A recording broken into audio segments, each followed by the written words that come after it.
काहे तारू शौक धनी हमारा प दिल बाटे बस हमार सुन तहरा प कौन ठीक बता एने उन्हें घूमत रहत रह। काहे तारू शौक धनी हमारा प दिल बाटे बस हमार सुन तहरा प होखते सबेर राजा घरे चली आवेला, होखते सबेर राजा घरे चली आवेला, रात भर कहवा नचनिया नचावेला। बोलो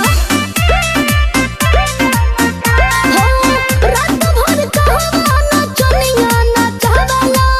खाली सके करेलू बोलबा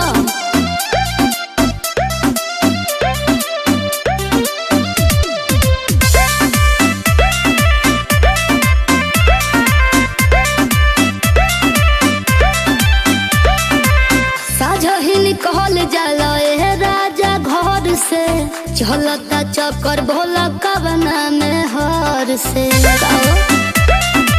बोलबा ए रानी यही सुनना बा कुछ बात हो। अच्छा। खालब क्रिया धके माथे हाथ हो।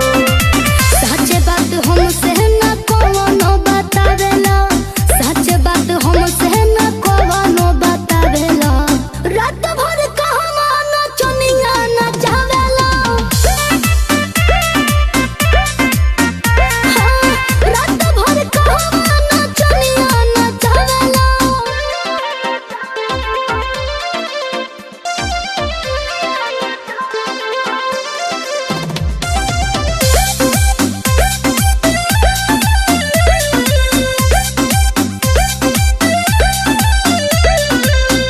सही जे रही पिया तो हर चाल हो, देख ली हो घर में मचाई देव बावल हो। अरे खाना खाए देबू कि ना खाए देबू छोड़ब ना हो राइट